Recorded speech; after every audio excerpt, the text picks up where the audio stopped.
Question: can you just brute force heal your way through Bommal while ignoring all of his mechanics? Answer: yes.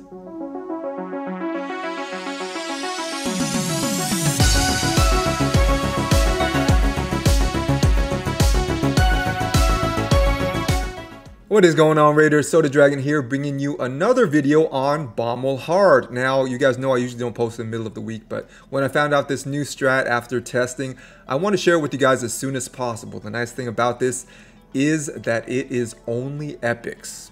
So, no void epics, just normal epics, no legendaries, and you can bust your way through Bommal.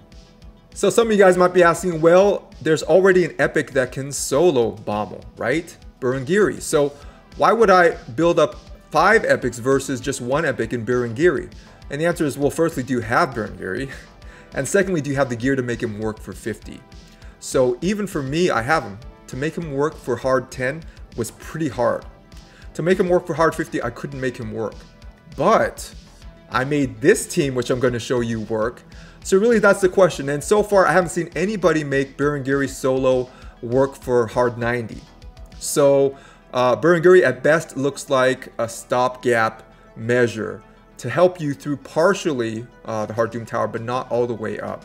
With the team I'm going to show you, I think there is potential for hard 90. Now, I don't have access to the test server, so I can't tell you yet, but you're going to see for yourself the results. And you guys tell me. I have a really good feeling about them. By the way, guys, make sure to like, subscribe, and share this video so I can get access to that test server. If I do someday, I'm just going to live on it. They will not be able to get me off. All right? I will try every crazy combination of characters I can for you guys in order to come up with some fun comps for you.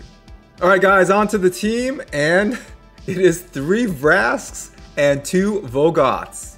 So if you guys have seen my video on Trio Wing Hard 120 Iragoth, you guys will know that I used 2 Retaliation Vrasks and Jarek. That's it. Those 3 can solo Hard 120 Iragoth.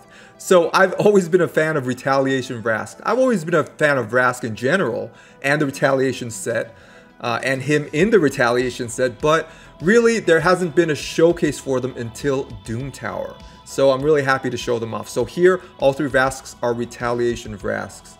So what about the Vogoths? Everyone knows Vogoth is a stud. And of course, 2 of them makes all the better. So how does this team work? Well, basically the Vrasks keep the Vogoths alive when it comes to Bommal's normal attacks. But when it comes to the Dread Bombs, all of a sudden, the Vogoths keep the Vrasks alive. So there's a really cool interplay and teamwork between them. Alright guys, on to everyone's gear stats and masteries, starting with the Vrasks. Now they're all geared similarly, so I'm just going to show you one of them, and you guys will kind of get the idea. So why are we using Vrask? For his crazy healing. So here Cannibalism is passive, which does not need to be booked. By the way, none of the Vrasks need to be booked, or the Vogoths for that matter, which is awesome. None of the epics on this team need to be booked. But Cannibalism, if he hits somebody with a crit, either on his A1 or his A2, then he's going to heal everybody on the team for 10% of his max HP. Not of their max HP, of his max HP. So if you build up your Vrask with a ton of HP, then chances are he's going to heal everybody for more than if he was healing everybody for their max HP, especially weaker, less tankier champs. So really, he's coming in here with Cannibalism. And of course, we have to build in crit rate for it, and we are going to build all our Vrasks with 100% crit rate.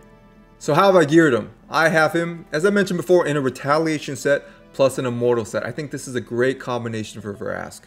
On to his total stats. So here, I have him at 83,000 health. I have the attack at 1800, but it's not really relevant for getting the healing. I have the defense at 1700, speed 167. I have the crit rate 132, so 32% above that 100 mark. I have the crit damage 109, I have the debuff resistance 168, and the accuracy 164. So this debuff resistance, push that up as much as you can. So occasionally you won't get those bombs from the boss. Now he has a ton of accuracy, so you can't count on it, but put as much resistance as you can. Occasionally he won't land those bombs, which is good. So definitely don't ignore resistance, but it is not required in this comp. This is not a high resistance comp. If you can afford it, if you have the gear with those substats, with that resistance, definitely put it in. Onto the masteries, all the Vrasks are the same. So here, make sure to get War Master, so you're doing Bonus damage based off enemy max HP. So these bosses with big HP pools, you can do a lot of bonus damage when War Master procs. Now it's only 60% of the time, but still when it procs, it's big damage. So make sure to pick that up. Here, Retribution, this is a requirement. Okay, so not only are we getting 35% chance to counterattack with the Retaliation set, but with Retribution, we are also getting a chance when he's hit, when he takes a heavy hit over 25% of his max health, we are getting a chance to counterattack there. So we are getting so many chances to counterattack, which is what we want. Plus, here we have deterrence, and you know Bommal stuns. So occasionally when he stuns some people, you can see Vrasks just rushing in because of deterrence to hit with that crit and just heal everybody up. All these things work together. The Retaliation set, Retribution here, and deterrence. They all work together. The Vrasks are going to go crazy healing. On to Vogoth. So what is he doing for the team? Really here, we're looking at Festering Dynamo. And as I mentioned before, the Vrasks and the Vogoths do not need to be booked at all. And so what does Festering Dynamo do? So 50% of the damage that Vogoth takes, he's going to heal the team for that amount.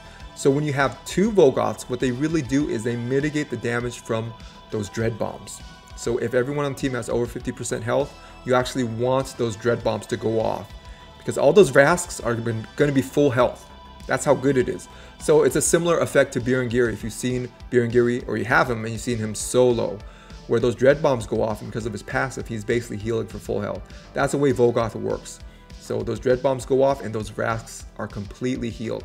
Now, Vogoth himself isn't going to take a ton of damage because of the double Vogoth, but once those Dread Bombs are exploded, now it's Vrask's turn to heal Vogoth against those regular boss attacks. So once again, there is that back and forth interplay, how they start to heal each other at different points in the match.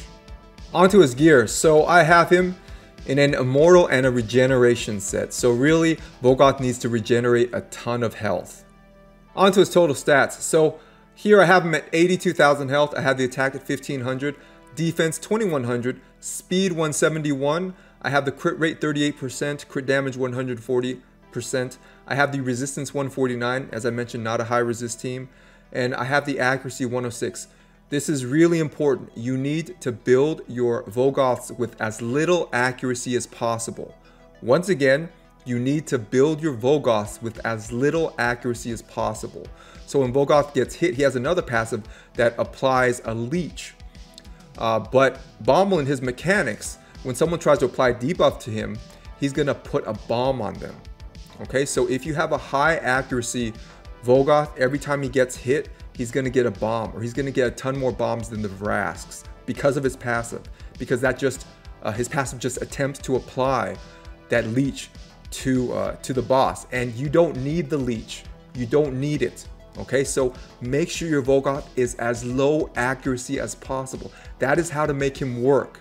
Okay, don't worry about the ways, whatever, you can get through them. It's no problem. So once again, low accuracy Vogoth, as low as possible. Onto his masteries. So one of my Vogoths has masteries and the other doesn't even have any masteries. That's how good this team is, all right? But down the offense tree, you definitely want War Master just to make sure you get that bonus damage based off enemy max HP. Now, Vogoth does have a triple hit on his A1, so if you want, you can go Giant Slayer, it's up to you. But down the support tree, make sure you get these three. So Lay on Hands, Healing Savior, and Merciful Aid. This will increase the passive heal of Vogoth. So all three of those, very good to get. Onto the skill instructions. So make sure for your Vrasks that you turn off Lightning Strike for all of them. Turn them off. We want Vrask only using his A1 because he gets a turn meter increase when he uses it. So he takes more turns. So we only want him using his A1. For the Vogoth, just default. You don't have to do anything. Alright guys, this is a full auto team from the beginning, so there is nothing else to do but click start.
Alright guys, that is it for today. I hope this video has been helpful and has given you some new ideas about how to deal with Bommal, especially Bommal hard. So are there some substitutions you can make? Sure. I know Coldbrew did a video where he used a Master Butcher, and I think Master Butcher has a ton of potential here as a potential substitution. But you guys need to like and subscribe and share so I can get on that test server. So I'm not coming up with this stuff late, because I would have jumped on 90 as soon as it was available on the test server and tried out all these crazy comps for you guys. So like, subscribe, and share so I can get on the test server and come up with better and better stuff for you guys. I'll see you guys in the next video.